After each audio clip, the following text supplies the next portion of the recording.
يلا بينا بقى نعمل ميني بيتزا لاولادنا. زي ما انتم شايفين كده الميني بيتزا وجمالها تحفه. انا عامل لكم النهارده ميني بيتزا مش هتلاقيها في مصر كلها ان شاء الله بفضل الله عليا وعليكم. عامل لكم ميني بيتزا تحفه وروعه. شايفين المطه وشايفين العجينه. العجينه الاسبونش بتاع العجينه عامل ازاي، او الكيك العجينه هتحس ان هي كيك عجينه كده في حته تانية. عندنا 4 اكواب من الدقيق كده يا جماعه، ومعلقه صغيره من الملح زي ما انتم شايفين كده او ذره ملح، ومعلقه كبيره من السكر، ومعلقه صغيره من البيكنج باودر. ونقلب المكونات الجافه دي كده مع بعض زي ما انتم شايفين كده طبعا. وعندنا بيضه بدرجه حراره المكان، وهنا عندنا طبعا جرام فانيليا، وهنا 4 معالق من زيت الذرة، وهنا كوب من الحليب، الكوب المعياري اللي موجود في كل بيت. طبعا هنا بنعمل اختبار الخميرة، معلقة صغيرة من السكر ومعلقة صغيرة من الخميرة وربع كوب ماء طبعا. ونقلبهم مع بعض. لما تتفاعل الخميره بننزل على العجين بتاعنا، واحنا لسه بنعجنه زي ما انتم شايفين كده. بنعجنه كويس طبعا. بعد ما عجناه ولم معانا بنبدا نخدمه.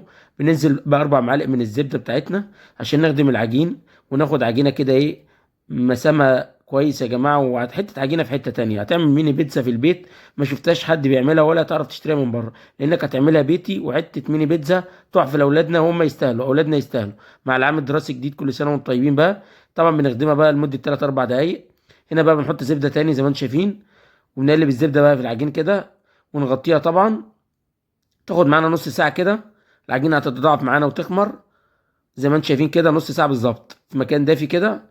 طبعا أنا الفرن عندي مش شغال فبحطها فيه تخمر معايا. طبعا الفرن دافي هو مش شغال طبعا يا جماعه، بس هو عشان كاتمه فبحطها فيه. العجينه بعد ما خمرت معايا زي ما انتم شايفين كده وناجحه معانا، طبعا هنبدا نكورها قد الليمونه مرتين كده او حوالي 40 جرام زي ما انتم شايفين كده. بعد ما كورناها وعملناها كده بططناها تبطيطه سيبناها غطيناها لمده ربع ساعه كده تضاعفت معانا زي ما انتم شايفين كده. بنبدا نضغط عليها بايدينا كده من النص زي ما انتم شايفين، ولا فرد ولا حاجه. هنقدر نعمل البيني بيتزا بكل سهوله في البيت.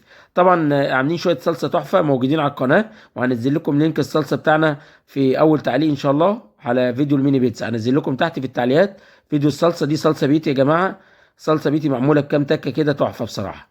زي ما انتم شايفين كده نوزع الصلصه بتاعتنا كلها على الميني بيتزا، ونشكوكها كده بالمعلقه بتاعتنا عشان ما تنفخش معانا او تطلع من اي جنب.